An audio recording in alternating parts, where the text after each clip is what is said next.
Il y a 6 mois en arrière, à tout juste 16 ans, je faisais mon premier voyage à Marrakech seul et je rencontre pour la première fois mon associé avec qui j'ai travaillé plus de 4 ans à travers nos ordinateurs et sur plein de projets différents. Et on s'est rencontrés pour la première fois en présentiel au Maroc et nous est venu dans la tête cette idée qu'on avait depuis des mois, qu'on voulait enfin réaliser, créer notre premier vrai SaaS. Alors, pas se méprendre, c'est pas le premier du tout qu'on fait, loin de là. On a créé un premier SaaS, notre tout premier upseller dans l'e-commerce, qui a été un flop monumental.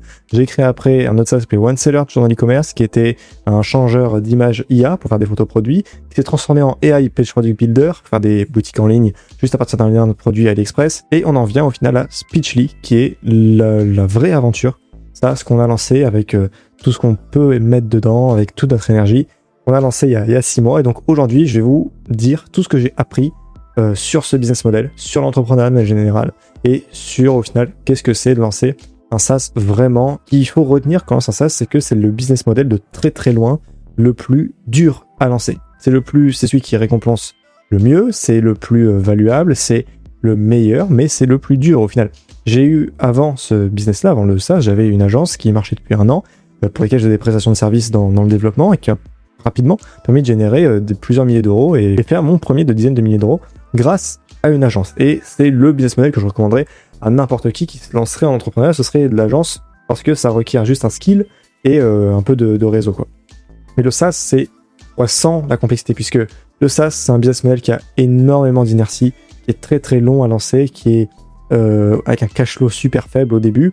Et donc, si vous n'avez pas le mental pour tenir derrière, les compétences, et que vous n'avez pas les finances derrière pour assumer, c'est un boulot au début, hein. Au final ça vous coûte juste de l'argent et vous n'avez pas forcément de retour au tout début, c'est le business model selon moi le plus dur. Et des personnes qui n'en ont jamais fait l'entrepreneuriat, qui ne sont pas accompagnées là-dedans, qui se lancent de but en blanc, c'est très très rare et j'en ai vu très très peu qui ont lancé un SaaS qui a commencé à générer, à faire des premières ventes ou à avoir des premiers utilisateurs.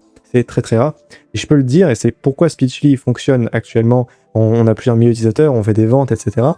C'est simplement parce que j'ai lancé avec mon associé et seul après des SaaS tout seul, et j'ai eu une agence qui m'ont permis d'avoir des skills, et mon associé a eu son agence ViralVid, qui faisait des vaisselles, et ça nous a formés sur le point sur nos vies entrepreneuriales. Et donc du coup on est devenu de plus en plus, on a appris des skills, que ce soit moi niveau développement, niveau SaaS à proprement parler, et lui au niveau gestion, etc. Et moi aussi niveau gestion, enfin des skills qui sont hyper valuables et qui ont fait que quand on a relancé un SaaS, bien qu'au début c'était tout aussi chaotique, ça a vite commencé à beaucoup mieux marcher que ce qu'on avait précédemment. La deuxième chose que j'ai appris, c'est que la phrase Your network is your net worth est super super véridique, et surtout en SaaS. Vous pouvez lancer un SaaS si vous n'avez pas de réseau, vous pouvez le faire, mais vous allez passer sans le temps que vous pourrez faire avec du réseau.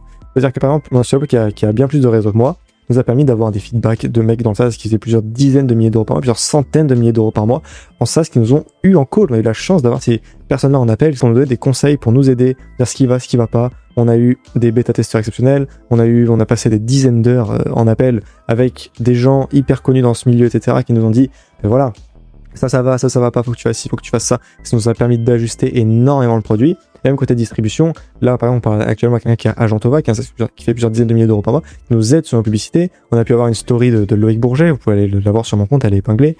Et sans le réseau que a Paul-Marie, on n'aurait jamais pu réussir à faire ça. Donc ça veut pas dire que c'est impossible, ça veut dire que ça aurait pris bien plus de temps ou qu'on aurait dû utiliser des chemins différents. On n'avait pas eu ces raccourcis qui nous ont permis de pouvoir aller plus vite que si on avait dû démarrer de rien quand on avait fait les années auparavant. Le troisième truc que j'ai appris, et là c'est un petit peu plus, je dirais, profond et propre au SaaS, c'est qu'au final, il faut toujours se remettre en question.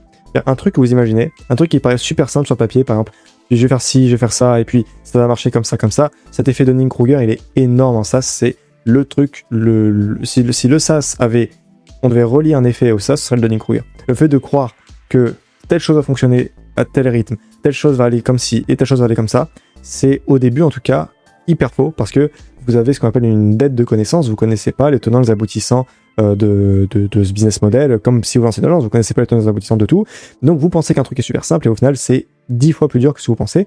Et comme je disais juste avant, il n'y a pas de cash flow, il y a une grosse inertie, et si vous avez personne, soit vous n'êtes pas associé, si vous êtes seul, etc., c'est super dur mentalement, et pour avoir fait les deux, pour avoir fait des SaaS avec mon associé, donc Upseller, comme j'ai dit avant, des SaaS tout seul, où là c'était vraiment la pire période de ma vie, quoi, où je faisais des SaaS seul dans mon coin, voilà, je passais mon temps à faire des trucs, ça m'apportait 0 €, et heureusement que j'avais mon agence à côté qui me permettait de pouvoir quand même avoir un bout de résultat.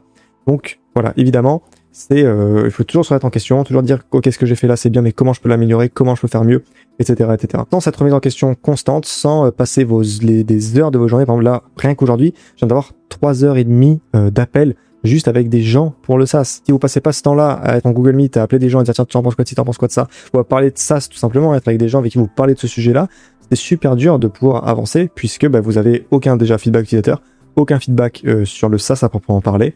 Donc c'est hyper important. La quatrième chose que j'ai appris et qui est hyper propre à ce business model, c'est qu'au début, en fait, vous comprenez rien à ce qui se passe. C'est-à-dire que vous mettez un truc là, vous mettez une pièce là, et ça fait ci, et puis vous mettez là, et puis ça marche pas, et puis etc.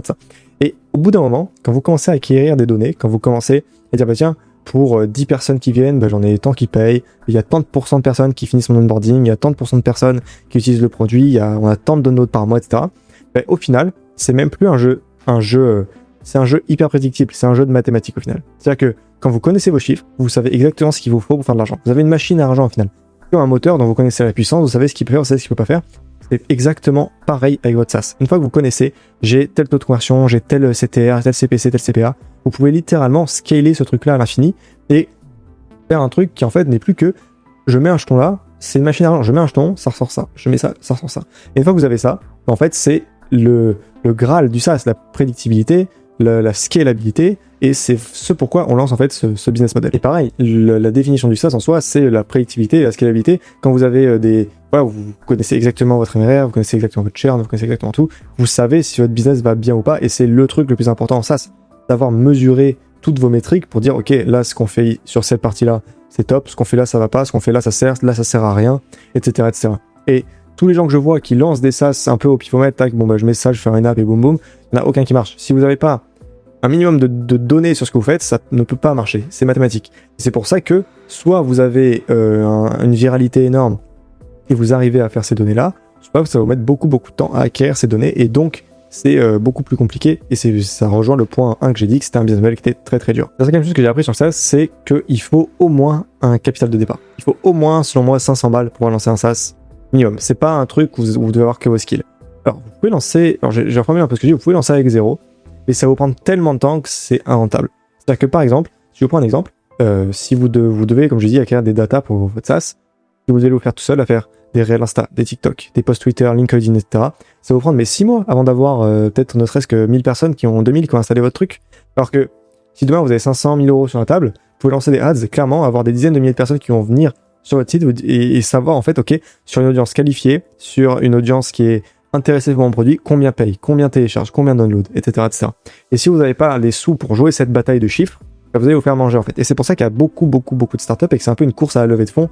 Dans le monde des startups, c'est cash is king, le mec qui a le plus de sous, c'est lui qui va gagner. Et donc, alors, la différence entre vous et ces gens-là, c'est vous visez un segment du marché qui est bien plus faible sur des apps, par exemple nous, pour Speechly, actuellement, on n'a pas besoin de 10 millions pour être rentable.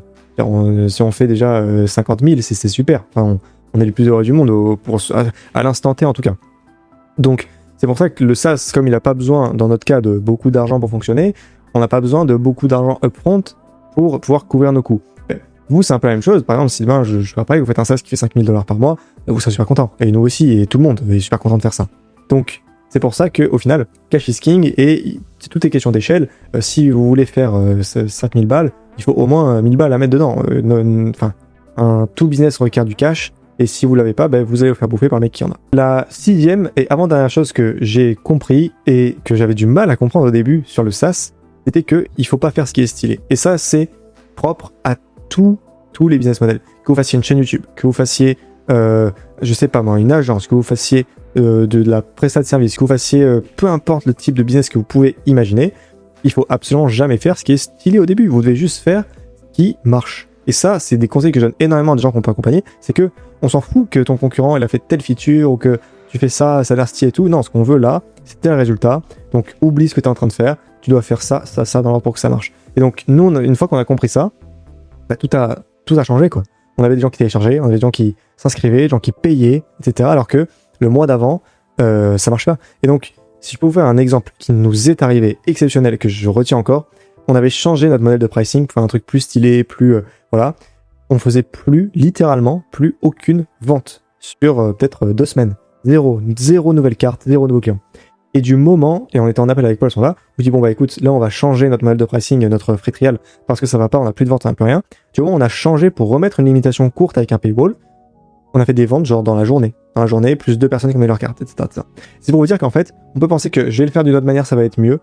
Et au final, tellement la barrière entre ça marche et ça marche pas, elle est faible, il faut toujours se fier à ok, qu'est-ce qui a marché pour les autres, qu'est-ce qui a marché pour telle personne, je vais l'appliquer, il n'y a pas de raison que ça marche pas pour moi puisque ça a déjà été prouvé. Donc pour finir cette vidéo, la 8e et dernière chose que j'ai compris et qui fait mal à beaucoup de gens, mais qui est dur et qui a la dure réalité, et que beaucoup de gens ont du mal à concevoir, c'est ne réinventez jamais la roue, du moins quand vous êtes au début.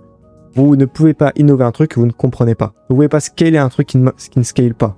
Donc ça veut dire que si vous avez une idée de ça, c'est-à-dire que vous dites putain génial, personne ne l'a fait, c'est un truc super, je suis persuadé que lui il fait comme ci et moi je vais le faire comme ça, je vais le faire mieux, je vais faire comme ci comme ça.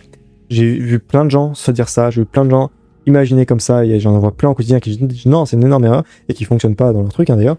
Eh ben tous ces gens-là, ils fonctionnent pas. C'est la logique. Parce qu'ils ont une tête d'ignorance, ils pensent que leur prospect veut ça, ils imaginent des besoins fictifs d'un truc, et comme ils n'ont jamais lancé pour une industrie quelque chose, ils ne peuvent pas prévoir le geste du marché sur la prochaine année, les mouvements du marché, ils ne peuvent pas le prévoir. Et donc, au final, ils sont juste en train d'essayer d'innover un truc qui n'est pas, que les gens peut-être ne veulent pas. Et c'est pour ça, la phrase « Make product people want », c'est le nerf de la guerre en SaaS. Donc pour faire un truc que les gens veulent, quoi de mieux de savoir que votre concurrent a fait un truc que les gens ont déjà dans leurs mains. Donc ça veut dire que les gens le veulent. Et juste maintenant, à savoir capter les parts de marché, à savoir capter dans votre produit l'attention des gens pour qu'ils vous fassent confiance à vous plutôt qu'à votre concurrent. Donc la leçon, c'est n'ayez pas de la concurrence. Au début, faites des trucs qui sont pas innovants, faites des trucs qui ont déjà été faits, faites-les avec votre sauce, faites-les un peu mieux, mais n'essayez pas de changer un truc radical, puisque si vous êtes bootstrap, vous n'avez pas les fonds pour le faire. Et si vous êtes une startup, bon là c'est autre chose. Mais si en tout cas vous démarrez de zéro, etc. Et d'autant plus si vous n'avez jamais fait de SaaS de votre vie, ou alors que vraiment, enfin voilà, vous n'avez jamais fait de SaaS de votre vie, ça sert à rien de voler la news, vous allez vous perdre du temps, perdre de l'argent. Et la seule possibilité que je verrai où vous pourrez innover, si par exemple vous êtes, vous avez été 5 ans directeur dans une société qui est une énorme société, vous dites putain, vous connaissez extrêmement bien un pan d'un marché, vous dites ok, ça je sais que c'est comme ça, je vais le faire de cette manière, et ça va fonctionner. Voilà les gars, c'était un petit peu la conclusion de cette vidéo, j'espère que ça vous aura plu, que ça vous aura aidé. Si vous voulez installer Speechly, le meilleur speech to text du marché IA, téléchargez-le, c'est le premier lien dans la description. Également, si vous souhaitez vous faire accompagner pour votre SaaS ou qu'on vous aide avec mon associé, vous pouvez remplir le petit type form avec vos détails en deuxième lien. Sur ce, je vous dis à la prochaine, j'espère que ça vous aura plu.